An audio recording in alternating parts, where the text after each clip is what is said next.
सोहेल खान बात 15 से निकल के 17, 17 से निकल के 18 पे पहुंच गई। बाबर आजम की परफॉर्मेंस नहीं आई। और हम तो ये सिर्फ टेस्ट की इनिंग्स काउंट कर रहे हैं ना, उनकी तो ना टी20 में इस साल परफॉर्मेंस है, ना वनडे में पिछले साल कोई परफॉर्मेंस थी। वर्ल्ड कप में भी उनकी 3 फिफ्टियां थी जो किसी काम की नहीं थी। बाबर आजम, मैं समझता हूँ कि through the start of Asia cup ये मामला जो है ना वो बहुत ज़्यादा वर्ष के करीब होते जा रहे हैं। और मैं आपको बताऊँ कि पाकिस्तान के टॉप 12 हाईएस्ट रन गेटर्स में बाबर आजम की most number of innings with most consecutive number of innings without a 50 का उन्होंने मुदस्सिर नज़र का 16 इनिंग्स का रिकॉर्ड तोड़ दिया है। और अब ये देखेंगे ज़्यादातर जो हमारे बड़े बैटर्स रहे हैं, शाहजेब आप अंदाज़ा करें, मैक्सिमम 8 से 10 इनिंग्स उनकी विदाउट 50 गई होगी मैक्सिमम। ऐसे ही है। लेकिन बाबर आजम ने तो मतलब अब मैं क्या ही कहूँ, मुझे समझ में नहीं आती कि भाई कभी कभार इंसान को दिमागी रेस्ट की ज़रूरत होती है, कभी कभार क्रिकेट से दूर होना ज़रूरी होता है।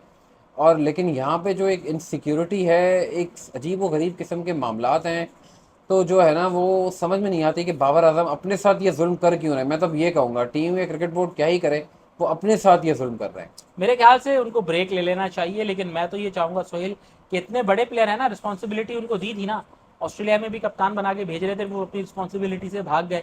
यहाँ पे उनको बोलेंगे ये टेस्ट सीरीज आपकी रिस्पॉन्सिबिलिटी है, इसको आप खेलो और इसमें आप परफॉर्म करो। अगर ना करें तो मेरा नहीं ख्याल कि बाबर आजम को सिर्फ एक आध सीरीज के लिए बाहर भेजना चाहिए कि डोमेस्टिक में बच्चों को मार के वो वापस आ जाए। नहीं, फिर बाबर आजम को प्रॉपर 1-2 सीजन लगा के वापस आना चाहिए, टॉप रन गेटर बन के वापस आना चाहिए। ये ना हो कि बाबर आजम 2 डबल सेंचुरी लाहौर के लिए स्कोर कर लें और वो टीम में आ जाए। शाहजेब, पाकिस्तान बात वही है ना, पाकिस्तान क्रिकेट अब बहुत बड़े डिसीजंस की डिमांड करती है। आपको ये जो चंद सुपरस्टार, मैं मुझे अच्छा नहीं लगता ये कहते हुए, और मुझे बड़ा मायूस कौन होकर मैं कहूँगा कि अब ये सॉरी टू से नाम के सुपरस्टार देखिए जो उन्होंने परफॉर्मेंसेज दी है, मैं बिल्कुल उसको वो नहीं करना चाह रहा। लेकिन सॉरी टू से आखिरी 2 साल के अंदर अगर मैं बात कर लूँ, ईगल, शाहीन शाह अफरीदी, तो रिजवान, तो बाबर आजम, तो ये तो वो, तो मुझे बताएं क्या इन्होंने परफॉर्मेंसेज दी हैं। देखें स्टार लेजेंड्स होते हैं, नाम के स्टार होकर रह गए हैं, आपको इनको बाहर करके यंग लॉट को शामिल करना पड़ेगा। भले वो हार भी जाए, एटलीस्ट चांसेस देने पड़ेंगे, तभी कहीं जाके पाकिस्तान टीम में कोई बेहतरी आ सकती है। 2003 के वर्ल्ड कप के बाद आपने 7 प्लेयर तब्दील कर दिए थे जब राशिद लतीफ़ कप्तान बनकर आए थे, और वो टैलेंट ऐसा आया था जो पाकिस्तान को सालों तक सर्व करता रहा।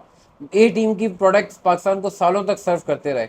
आपको नया टैलेंट लाना ही पड़ेगा, वरना मसला ये, आप कप्तान बदलते रहो, कुछ भी बदलते रहो, सब कुछ बदलते रहो, वरना रिजल्ट नहीं आएंगे पाकिस्तान क्रिकेट के। और बाबर आजम के साथ भी कुछ ऐसा ही हो रहा है। अच्छा, अब ये भी एक मंतक दी जा रही है कि बाबर को अभी ड्रॉप कर दो इन 2 टेस्ट मैचेस में, क्योंकि साउथ अफ्रीका में आपको उनकी ज़रूरत पड़ेगी। बाबर आजम को आप वाइट बॉल से भी ड्रॉप करो, वो फर्स्ट क्लास खेले और उसके बाद कम करें साउथ अफ्रीका की सीरीज़ में।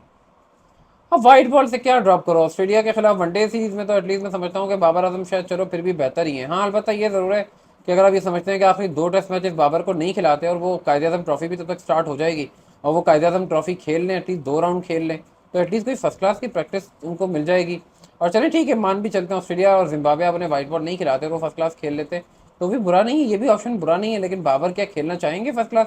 सबसे बड़े मसले हैं कि बाबर खुद क्या करना चाह रहे हैं। अच्छा, एक और चीज़ है, अगर बाबर को समझ में नहीं आ रहा, वो अपने किसी ऐसे बचपन के कोच के पास चले जाएं। बांग्लादेश में शाकिब अल हसन भी तो गए, रोहित शर्मा भी तो अपने उन कोचेस के पास जाते हैं जब ये परफॉर्म नहीं करते, जो उनके चाइल्डहुड कोचेस होते हैं, जिन्होंने बचपन में उनको सिखाया होता है। ना कि आप चलो गिलेस्पी की नहीं सुनना चाहते, आप एडम होलियोक जब साबिक रह चुके हैं उनकी नहीं सुनना चाहते, आप किसी ऐसे के पास चले जाओ भाई जिसकी सुनना चाहते हो। कुछ नहीं, मैं कहता हूँ इंजमाम उल हक के पास चले जाओ भाई, इंजमाम उल हक के पास चले जाओ, आपको वाज़ेह फ़र्क मिल जाएगा। सीधी सी बात है, अगर बाबर आजम सिर्फ उन्हीं कोचेस की सुन लेते जिनका आपने नाम लिया, जो उनके साथ ड्रेसिंग रूम में रहे हैं, तो शायद ये वाली उनकी एरा ना आता, इस तरीके से वो फेल ना होते। वो क्रिकेट से खुद को बड़ा समझने लग गए, मैं तो सच बोलूँगा, यकीनी तौर पर वो क्रिकेट से खुद को बड़ा समझने लग गए। तो अब क्रिकेट उनको बता रही है कि मुझसे बड़ा कोई नहीं होता। देखें बात वही है ना, बहुत सारी तल्ख बातें करने का दिल नहीं चाहता, बस मैं एक छोटी सी बात करके वीडियो खत्म कर दूंगा, हिंट दे दूंगा सुनने वालों को। 2019, सरफराज अहमद टीम के कप्तान, टीम जो है वो बहुत सारे खिलाड़ियों को रेस्ट करवा के ऑस्ट्रेलिया के खिलाफ यूएई में वनडे सीरीज खेलने चली जाती है। किस सोच के साथ जाती है, वो और बात है कि 5-0 हो गया और जो सोचा गया था वो हुआ नहीं। बाकी जो थोड़ा सा भी क्रिकेट को समझने वाला है ना, वो समझ जाएगा, वहाँ 2 सेंचुरियाँ भी किसी ने बनाई थी। खैर मैं बाकी बातें नहीं करूँगा, बाकी सिर्फ इतना ही है कि अल्लाह ही हाफिज़ है, और अल्लाह हाफिज़ इस वीडियो से भी।